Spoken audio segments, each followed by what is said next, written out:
When a group of interns asked the quiet janitor to play the piano for a laugh, they expected a few clumsy notes and maybe a good joke. But what happened next? Silenced an entire building. The melody he played didn't just echo through the marble halls. It reached the CEO's office on the top floor. And by the time it ended, that hardened man had tears streaming down his face.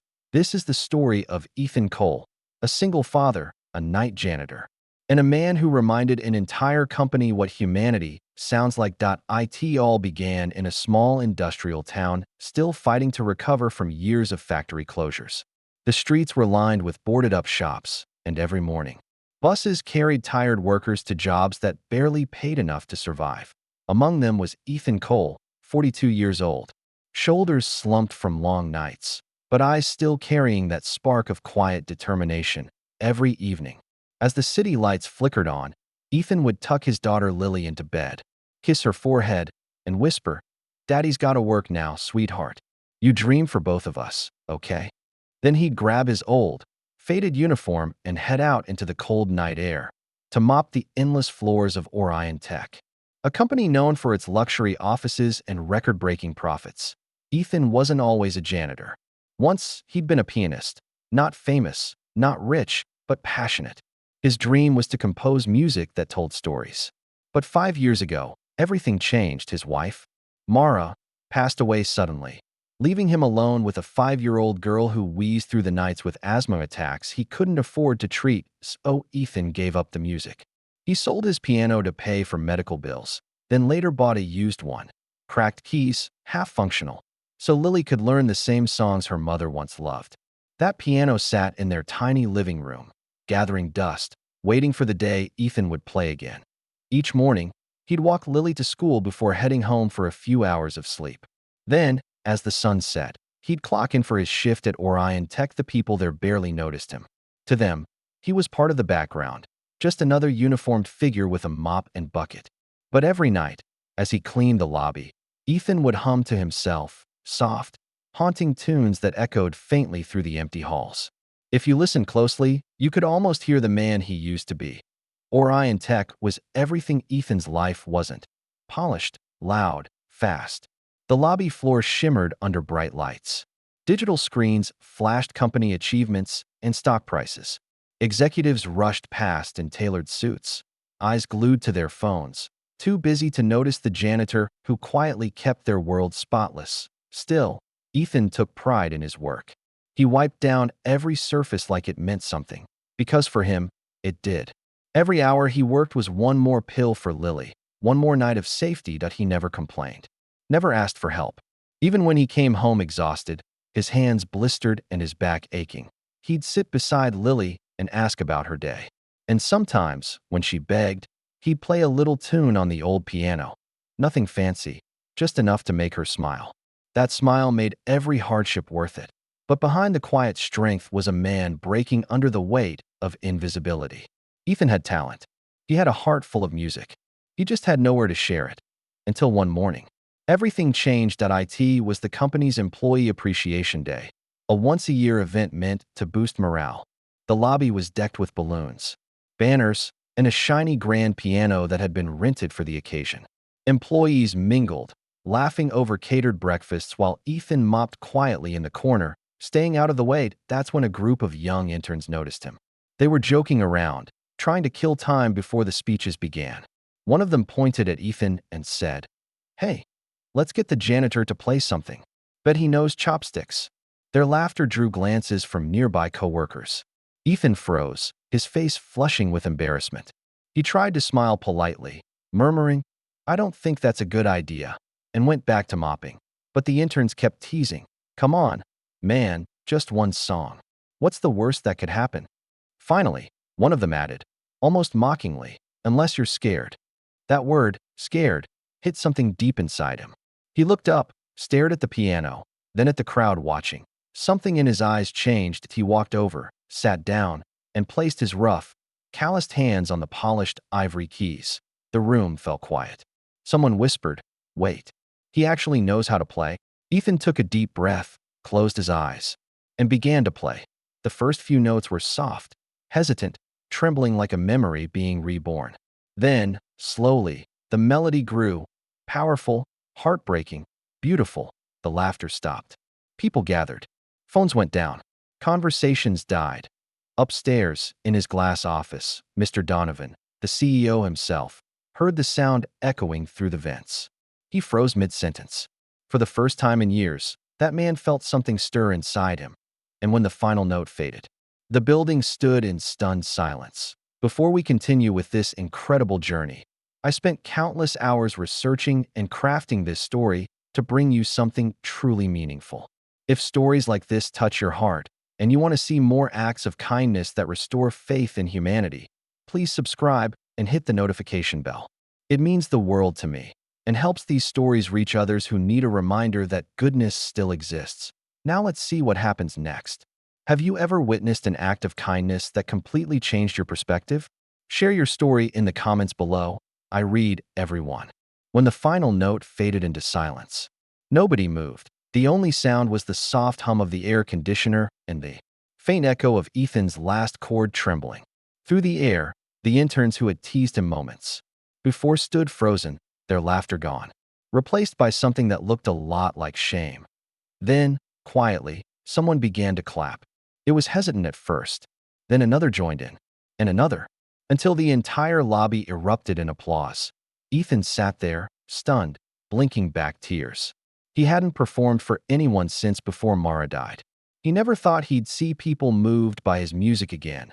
Upstairs, Mr. Donovan, the CEO, stood at his office window, watching the crowd gather around the janitor.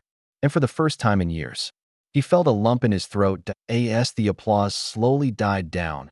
A woman approached Ethan. She was in her mid-30s, wearing a neat blazer and a warm, genuine smile. "That was beautiful," she said softly. "What was that piece?" Ethan looked up, a little embarrassed. "It's something I wrote a long time ago." Her name was Grace Lynn, the company's HR manager. She'd been there for 6 years, professional, kind, but always juggling deadlines and corporate expectations. In that moment, though, she wasn't thinking about work. She was thinking about the man in front of her, the janitor who'd just poured his soul into a piano. "You wrote that?" she asked. "Ethan, that was incredible." He smiled awkwardly. "Thank you. I didn't mean to interrupt anything." Grace shook her head. "No, you didn't interrupt. You reminded everyone to feel." Behind her, the interns shifted uncomfortably. One of them, a tall boy named Lucas, stepped forward, eyes downcast. "Hey, I'm sorry, man. We didn't mean to." Ethan raised a hand gently. "It's okay. Really, you gave me a reason to play again." That humility, that grace, disarmed everyone around him. Upstairs, Mr. Donovan couldn't shake the sound of the music. He sat alone in his office, staring at the framed photo of his late son, a boy who once dreamed of being a pianist too. The melody Ethan played. It was the same song his son used to practice before the accident. He rose from his chair, walked to the elevator, and descended to the lobby, something he rarely did without a security escort. When the doors opened, the chatter stopped again. The CEO, the man known for his intimidating silence, was walking straight toward the janitor. Ethan stood quickly, unsure what to do. Mr. Donovan extended his hand. "That piece you played, where did you learn it?" Ethan hesitated. "I wrote it years ago, for my wife." The CEO's face softened. "It reminded me of my son. He played that same melody or something close to it. Thank you for that." He paused, eyes glistening. "You reminded me what music is supposed to do." It was a brief exchange, but everyone in the lobby could feel the weight of it. Two men, one who had everything, one who had almost nothing, connected through a language beyond words. Later that evening, as Ethan cleaned up after the event, Grace returned. She was holding a small envelope. "Hey, before you go," she said. "The company had leftover gift cards from today's event. I wanted to make sure you got one." Ethan shook his head. "Oh, no, that's okay. Those are for the employees." Grace smiled. "You are one of us, Ethan. You reminded this whole company what appreciation really means." Inside the envelope was a simple $50 card. But to Ethan, it wasn't about the money. It was about being seen. He thanked her quietly, then added, "You didn't have to do that." Grace replied, "Maybe not. But sometimes people just need to be reminded they matter." That night, Ethan used the card to buy Lily a small birthday cake. something he hadn't been able to afford in years. When she saw it, her eyes lit up. "Daddy, you remembered." He smiled and whispered, "Always, kiddo. Always." For the first time in a long while, the house was filled with laughter and music. The next morning, something unusual happened at Orion Tech. The interns who had mocked Ethan showed up early. They found him in the lobby, cleaning like always. Lucas stepped forward again, holding a cup of coffee. "Hey, oh, we got you this. Least we could do." Ethan smiled in surprise. "Thank you." Lucas hesitated, then asked, "Do you teach piano?" "I used to play when I was a kid, but I quit." Ethan's face lit up. "I don't teach professionally, but I'd be happy to show you a few things." It was a small moment, a spark of kindness repaid. But it wouldn't stop there. Grace, meanwhile, couldn't stop thinking about Ethan's talent. She told her husband that night, "You wouldn't believe it. Our janitor might be the best pianist I've ever heard." And as she said it, a plan began forming in her mind. The following week, Grace made a call to the local community center, a place struggling to keep its after-school music program alive due to budget cuts. "I might know someone," she said. "Someone who could bring music back." What she didn't realize yet was that this one small act would set off a ripple of kindness that would change not just Ethan's life, but the lives of everyone around him. What would you do if you discovered someone with incredible talent living in such difficult circumstances? Would you offer help? Share their story? Give them a chance? Let me know your thoughts in the comments. I read every one, and your answers might inspire someone else to take action. The week after Ethan's impromptu performance, something felt different at Orion Tech. People who once brushed past him in the hallways now stopped to say hello. The same interns who once teased him now asked questions about music and life. And Gracelyn? She couldn't shake the thought that maybe Ethan's story wasn't just inspiring. Maybe it was meant to help others. Too, that's when she made the call that would change everything. Grace arranged a meeting between Ethan and the director of the local Riverstone Community Center, a woman named Marjorie Hayes, an older volunteer who'd been struggling to keep the center's after-school program alive. When Ethan arrived, he was nervous. He didn't think of himself as a teacher. He was just a janitor who happened to love the piano. Marjorie smiled as she showed him the small, dusty music room. 2 broken keyboards. One missing an entire octave. "We used to have real instruments," she said, "but the funding dried up. The kids still come, though. They just sit and listen to old recordings now." Ethan ran his fingers over the cracked keys and said quietly, "Maybe we can change that." From that day on, every Saturday, Ethan volunteered to teach kids how to play, using whatever worked. Sometimes it was humming. Sometimes it was rhythm games on the floor. He brought Lily along, and the kids adored her. Word started to spread. The janitor who plays like an angel is teaching music again. Back at Orion Tech, Grace organized a small fundraiser. She convinced a few department heads to chip in for the community center. What started as a modest donation drive soon grew into a company-wide effort. People donated instruments, old sheet music, even their time. It became the first act of kindness sparked by Ethan's music, but it wouldn't be the last. One afternoon, as Ethan packed up after class, a boy from the program, Marcus, a shy 12-year-old, lingered behind. "Mr. Cole," he said softly, "my dad lost his job. We can't afford lessons. But I want to keep learning. Could you maybe write me something to practice on the table?" Ethan smiled and tore a page from his notebook. "Here, tap these rhythms with your fingers until you can feel the song in your bones. Music isn't about the instrument, it's about the heart." That night, when Marcus practiced quietly on his kitchen table, his mom filmed him and posted it online with the caption, "When kindness finds the right teacher." The video went viral locally. Comments poured in about the janitor who gave kids hope through music. Grace showed Ethan the post the next day. He blushed. "I didn't do anything special," he said. Grace replied, "That's what makes it special." As the story spread, more people inside Orion Tech began to see Ethan differently. The CEO, Mr. Donovan, quietly watched from the sidelines. Intrigued, he invited Ethan to play again. This time, at the company's quarterly meeting. Ethan hesitated. "Sir, I'm not sure that's appropriate." Mr. Donovan smiled faintly. "Sometimes the right thing isn't in the rulebook, Ethan. Sometimes it's in the music." But not everyone was supportive. Some mid-level managers complained that this janitor was getting too much attention. They whispered behind closed doors that it was unprofessional, that it blurred lines between staff and management. Point one even suggested to HR that maybe Grace was crossing boundaries by involving him in company functions. A week later, Ethan received an unexpected notice from the cleaning contractor that employed him, service review pending, performance concerns. It was vague, but the message was clear. Someone was trying to get rid of him. That night, Ethan sat at the piano in his apartment, staring at the keys. Lily climbed onto his lap and asked, "Daddy, are you sad?" He smiled weakly. "No, sweetie, just thinking." But deep down, he felt that old ache, the one he thought he'd left behind. He was finally making a difference, finally being seen, and now it might all disappear.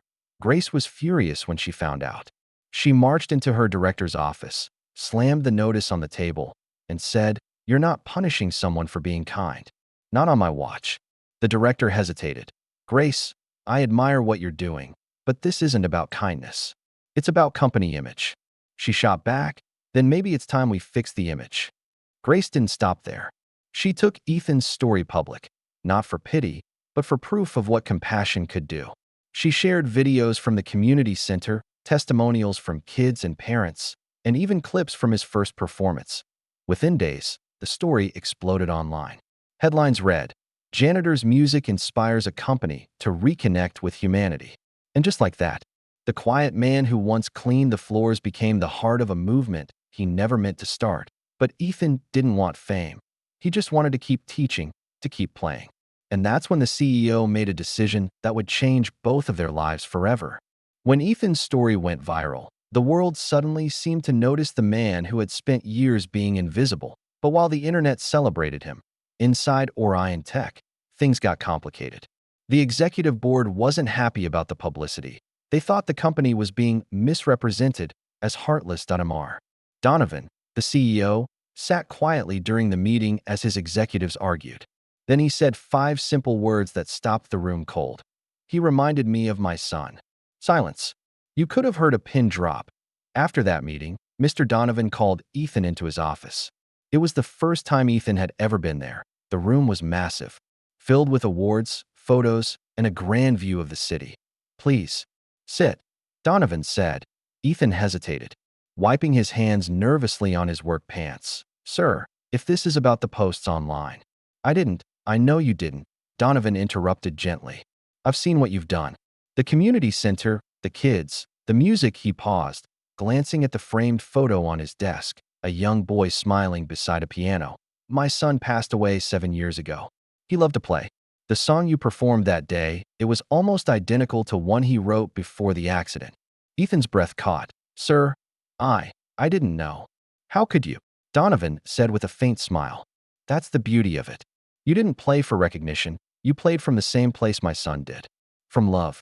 He leaned forward. "Ethan, I want to make things right. Not just for you, for everyone your music has touched." Within days, the CEO took public action. He personally reinstated Ethan's contract permanently and offered him a new position, community outreach coordinator.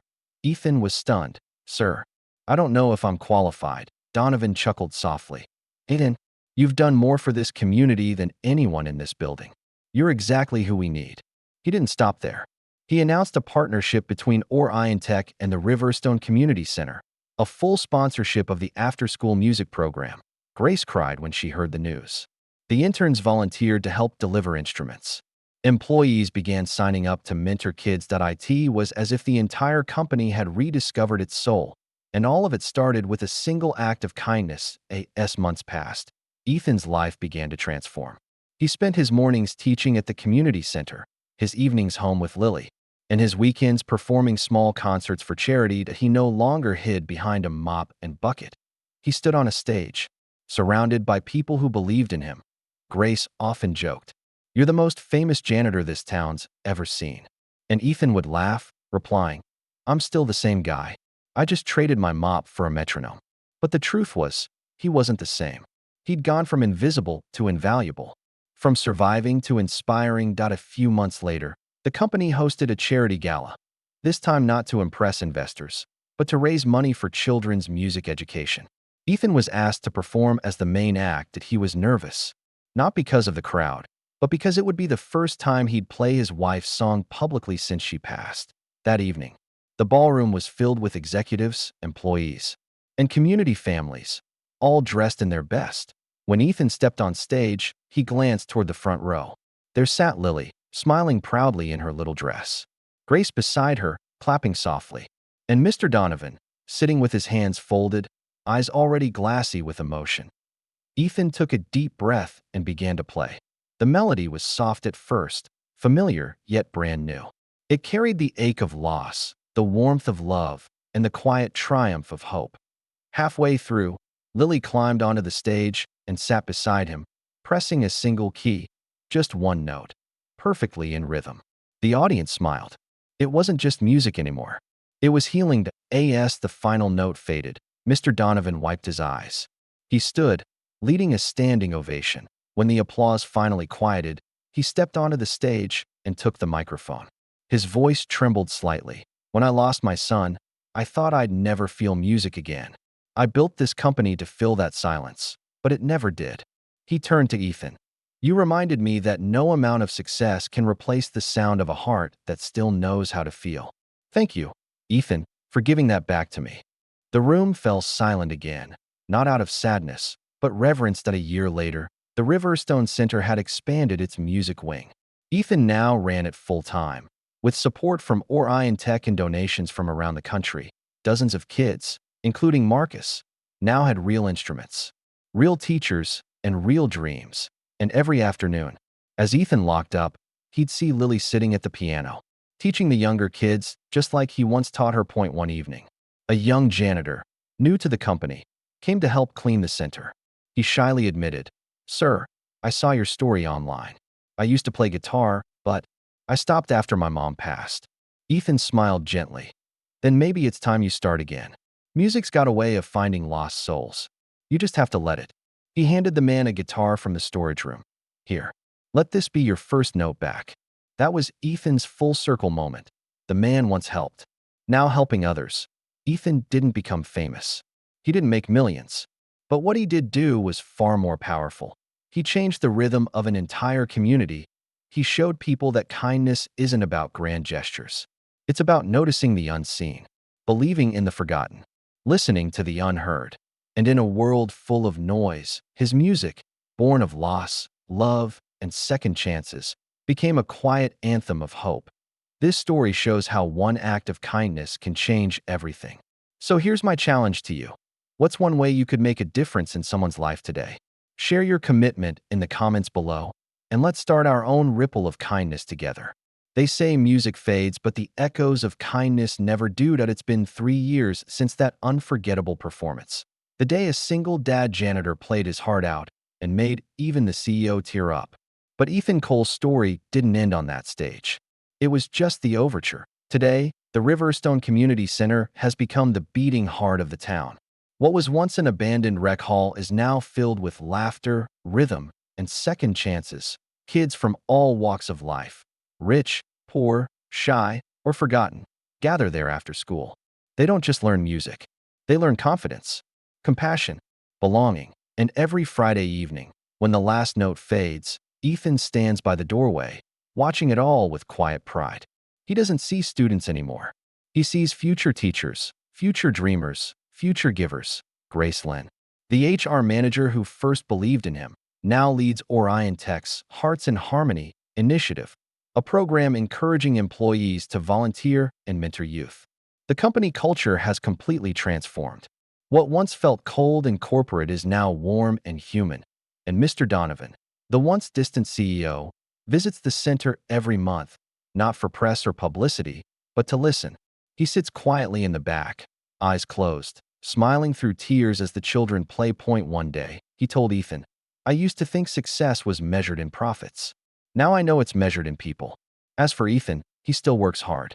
He still wakes up before sunrise, still packs Lily's lunch, still fixes squeaky benches at the center. But now, every sound, every laugh, every note, every breath feels like a miracle he gets to keep. Lily, now 13, performs at local recitals. Her asthma's under control, and she's saving up for her first piano, one that she says she'll share with the world. Sometimes, when she plays, Ethan sits quietly in the corner and whispers, "Your mom would be so proud." And in those moments, you can see it, the light in his eyes. The peace that comes when you finally forgive the past and start living the melody you were meant to play.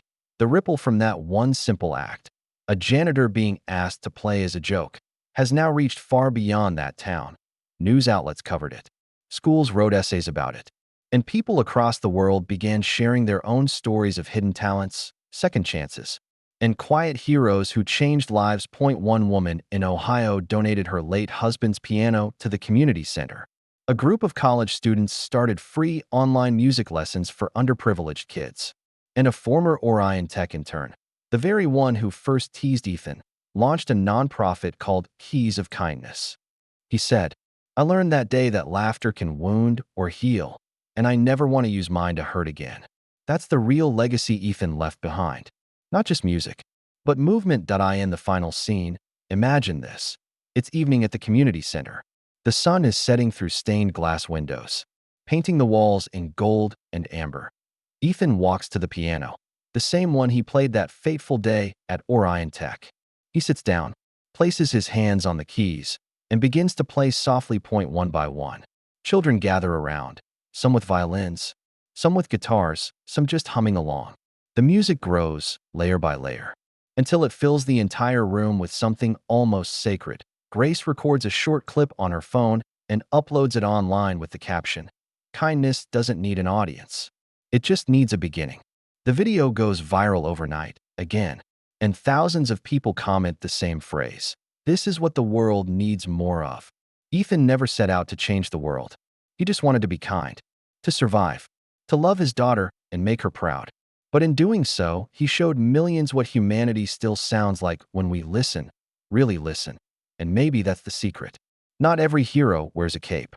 Some wear janitor uniforms and carry a tune instead of a sword. Because sometimes, kindness is the greatest symphony of all. That if this story moved you, don't let it end here. Share this video with someone who needs hope. Leave a comment about a time you experienced or gave kindness. And remember, your smallest act of compassion could be the note that changes someone else's entire song.